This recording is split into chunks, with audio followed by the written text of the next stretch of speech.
महाभारत के युद्ध के बाद जो एकदम सन्नाटा छा गया, महाविनाश की आग में भारतवर्ष की प्रतिभा झोंक दी गई।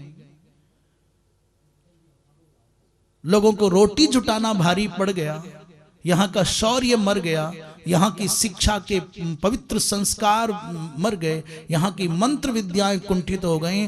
उसका कारण है पूरा का पूरा लड़ने वाले केवल 2 लोग नहीं लड़ते, लड़ने वाले केवल 2000 लोग नहीं लड़ते, केवल सैनिक मात्र नहीं लड़ते, पूरा राष्ट्र लड़ता है, पूरा समाज लड़ता है। घर में बिलखती हुई माताएं जब सुनती हैं कि कोई गया, तो कोई वैधव्य का दर्द लेकर के जीती है युवती, और कोई बूढ़ी आंखें प्रतीक्षा करती हैं आने वाले उन पदचापों को सुनने के लिए तरसती है कि चला गया कब आएगा। छोटे छोटे बच्चे अनाथ जैसे हो जाएं, बूढ़े संरक्षक चाहते, बूढ़े चाहते हैं कि मेरा अपना कोई लौट के आए, बेचारे युवक चाहते हैं हमारा स्वजन कोई लौट के आए, बच्चे चाहते हैं हमारा संरक्षक आए। युद्ध केवल सेनाओं के मध्य नहीं लड़ा जाता, पूरा समाज लड़ता है, पूरी संस्कृति लड़ती है। एक किसी कंदरा में बैठा हुआ महात्मा भी उस संघर्ष से जूझता है, उसको भी प्रभाव पड़ता है। और महाराज उसके बाद में जब शस्त्र अस्त्र विहीन पूरा समाज हो गया, क्षत्रिय वर्ग पूरा कुंठित हो गया, तब उतर करके आता है हिंसा के अहिंसा के नाम पर बौद्धवाद का आतंक। ना भाई लड़ना नहीं है, याद रखना, बिना युद्धों के बुद्ध कभी जीवित नहीं रहते, बिना शस्त्र के शास्त्र कभी सुरक्षित नहीं रहते, बिना क्रांति के कभी शांति नहीं आती। ये बिना शक्ति के आप चाहोगे कि कोई भजन कर ले जाएगा तो दुनिया में कोई तुमको भजन नहीं करने देगा।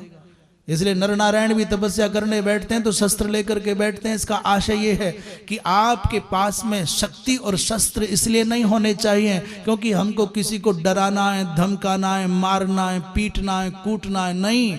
हमको इसलिए शक्तिशाली होना है, हमको इसलिए शस्त्र रखना है कि हमको कोई हलवा मान करके उठा करके खा ना जाए। कोई बकरे का शिकार करने में 100 बार विचार नहीं करता मृग को मारने में।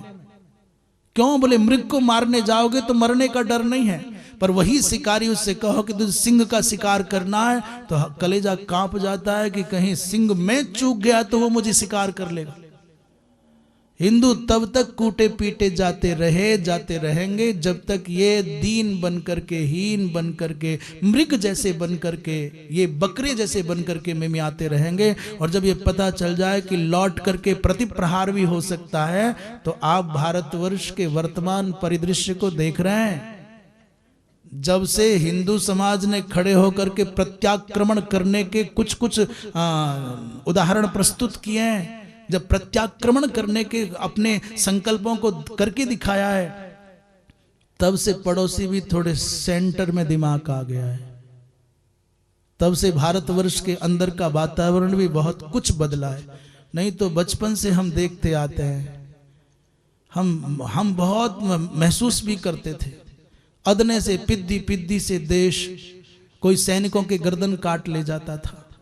कोई इधर आंख दिखा जाए, कोई उधर आंख दिखा जाए, कोई इधर आंख दिखा जाए, कोई इधर आंख दिखा जाए। हमारे सैनिक अपने देश में भी मार खाते थे और बाहर के लोगों के सामने भी शर्मिंदगी और अपमान का घूंट पी करके रह जाते थे।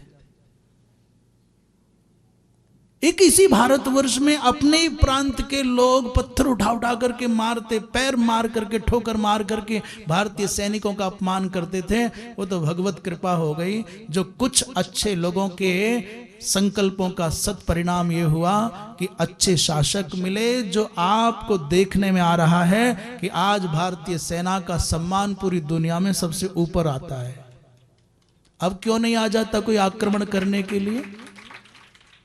अब क्यों नहीं आ जाता कोई शीश काटने के लिए? वो पिद्दी सा बेचारा हर बार आंखें दिखाता और हम दब करके रह जाते, शक्तिशाली बड़े, फिर भी दब के रहना पड़ता था। हिंदू जितना शक्तिशाली होगा संसार में, उतना अधिक पूरे के पूरे संसार में अमन चैन होगा, शांति होगी, आनंद होगा। हिंदू की शक्ति का तात्पर्य, हिंदू बेचारा किसी निर्बल को नहीं सताता, हिंदू अन्याय नहीं करना जानता। बोलिए वृंदावन बिहारी लाल की। हर हर